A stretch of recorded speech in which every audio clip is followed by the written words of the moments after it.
to kiss me. Halo, assalamualaikum warahmatullahi wabarakatuh. Di sini saya akan menjawab pertanyaan dari ujian akhir semester mata kuliah Filsafat Ilmu. Selamat menyaksikan. Untuk soal yang pertama, tuliskan dan jelaskan 3 aspek penting dalam filsafat ilmu yang saudara ketahui. Nah, 3 aspek penting dalam filsafat ilmu itu ada yang pertama ontologi, membahas tentang hakikat, objek, dan batasan sesuatu yang dikaji, yaitu apa yang ada dan apa yang diketahui. Lalu yang kedua ada epistemologi, yakni membahas cara, sumber, dan proses memperoleh pengetahuan yang benar tentang objek kajian tersebut. Lalu yang ketiga ada aksiologi, yakni membahas nilai, manfaat, dan tujuan pengetahuan dan penggunaannya gitu, termasuk aspek etika dan kemanfaatannya bagi kehidupan manusia. Untuk soal yang kedua, jelaskan cara sistematik upaya manusia dalam mencari pengetahuan ilmiah. Upaya manusia dalam mencari pengetahuan ilmiah dilakukan secara sistematik melalui beberapa tahapan berikut.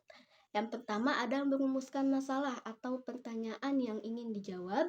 Yang kedua, melakukan pengamatan dan mengumpulkan data yang relevan. Yang ketiga, mengklarifikasi dan menganalisis data yang diperoleh. Lalu yang keempat, merumuskan hipotesis sebagai dugaan sementara atas masalah yang dihadapi. Lalu yang keenam, ada menguji hipotesis melalui eksperimen atau penelitian empiris.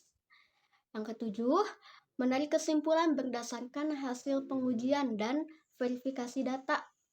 Proses ini bersifat logis ya, bersifat logis, empiris, dan juga sistematis dan objektif untuk memastikan pengetahuan yang diperoleh dapat dipertanggungjawabkan secara ilmiah.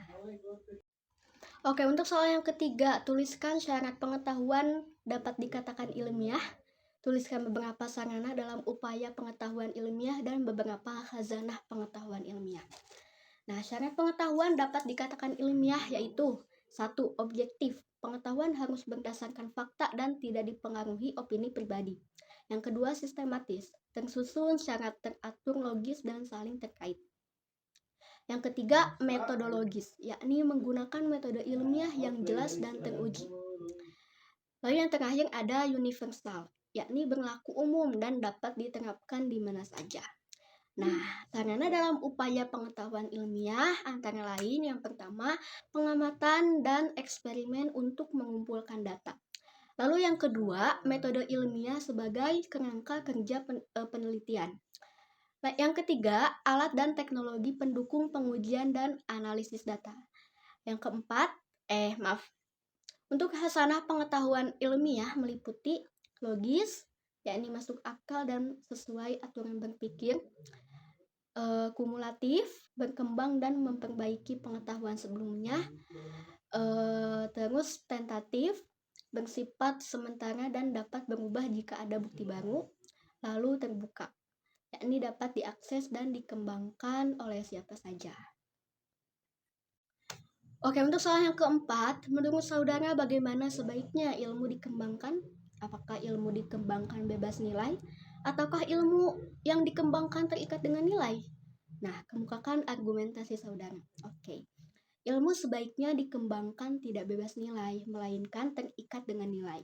Nah, hal ini karena ilmu pengetahuan itu selalu dipengaruhi oleh paradigma, cara pandang, dan nilai-nilai yang dianut masyarakat atau ilmuwan, baik secara sadar maupun tidak. Nah, pengembangan ilmu yang terikat nilai akan mencegah penyalahgunaan ilmu dan memastikan ilmu itu digunakan untuk kebaikan manusia dan lingkungan juga gitu. Jadi ada manfaatnya. Nah, selain itu, nilai juga membimbing arah dan tujuan ilmu agar bermanfaat secara etis, sosial, dan spiritual, bukan sekadar untuk kepentingan praktis atau material semata. Oke, untuk soal yang kelima, dari aspek metodologi apa perbedaan pendekatan kuantitatif dengan kualitatif dan bagaimana kontribusinya terhadap pengembangan ilmu pengetahuan? Oke, pendekatan kuantitatif menggunakan data numerik, bersifat objektif, terstruktur, dan bertujuan menguji hipotesis serta menghasilkan generalisasi melalui analisis statistik. Sementara pendekatan kualitatif bersifat subjektif, menggunakan wawancara atau observasi, bertujuan memahami fenomena secara mendalam dan juga menghasilkan analisis tematik atau naratif. Kontribusi keduanya terhadap pengembangan ilmu pengetahuan kuantitatif memperkuat validitas dan generalisasi temuan, sedangkan kualitatif memperkaya pemahaman mendalam dan konteks sosial suatu fenomena. Untuk kombinasi keduanya membuat ilmu pengetahuan itu lebih komprehensif dan aplikatif. Oke, itu saja yang dapat saya sampaikan. Semoga nilainya sesuai harapan. Terima kasih banyak atas perhatiannya yang sudah menonton dan mohon maaf apabila ada kesalahan. Bye-bye. Assalamualaikum warahmatullahi wabarakatuh.